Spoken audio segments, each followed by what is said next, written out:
what is psychology? It is the scientific study of mind and behaviour. Somebody's inside of their mind and how their mind behaves, and then how they behave. This symbol here actually stands for psychology. You might recognise it. You'll see this anytime you go into a psychology department or in a hospital. You'll see this symbol, and it stands for psychology. There are derivatives of it that you'll see in medicine. And just to give you some background, because I like looking at Greek, and I always go back to the origin, so when I'm teaching I can be fairly sure that I'm teaching you the original ways that ancient teachers would have taught you, and then it hasn't been corrupted, because knowledge can be corrupted over time, sometimes deliberately, sometimes unconsciously, because people have misunderstood perhaps a lesson themselves. But anyway, it's the 23rd letter of the Greek alphabet, and psyche,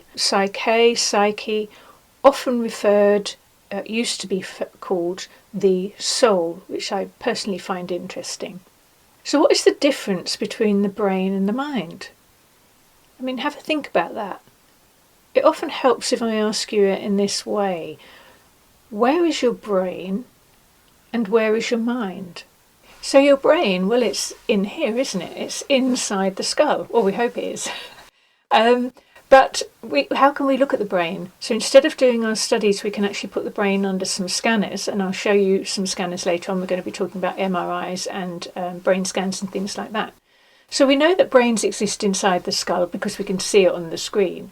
But what's really interesting is that there's an outer limit to the brain. When I get onto the brain anatomy later on in this lecture, we're going to be looking inside the brain. But for now, I just want to get you to think about, well, hold on a minute.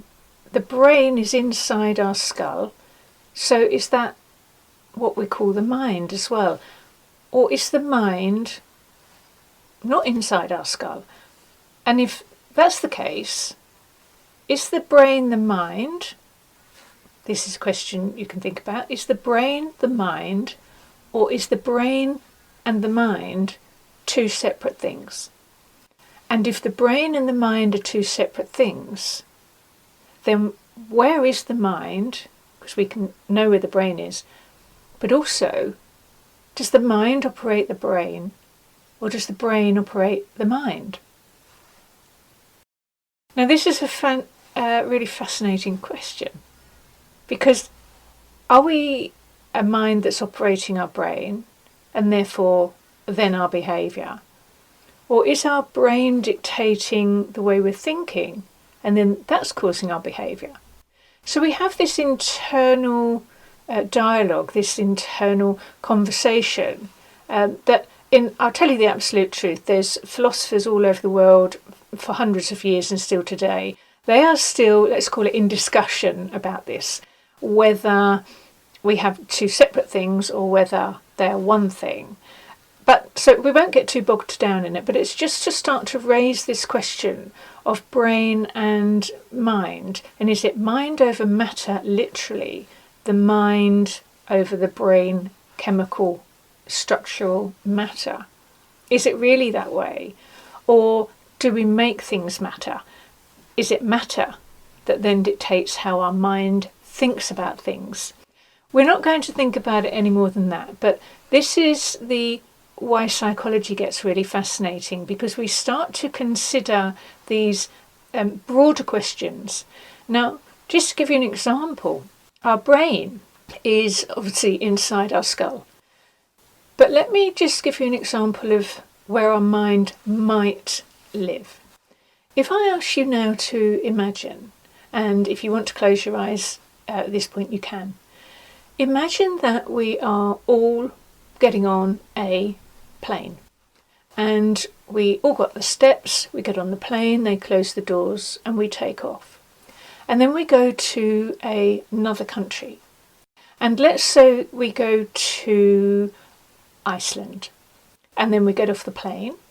Now, whether we've been to Iceland or not, we have a concept in our mind what it might be like. So we might think, oh, I think it will be cold, I might need a coat, I might be able to see my air as I'm breathing in the air, the cool mist, and then there might be snow about and fir trees, and we might, if we're lucky, see something called the Northern Lights.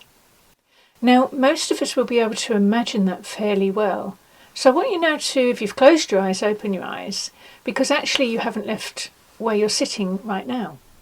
But your mind has been able to move you outside of where you're sitting into a completely different place in the very world.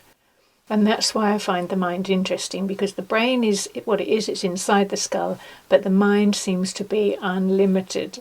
And this is where it gets really fascinating.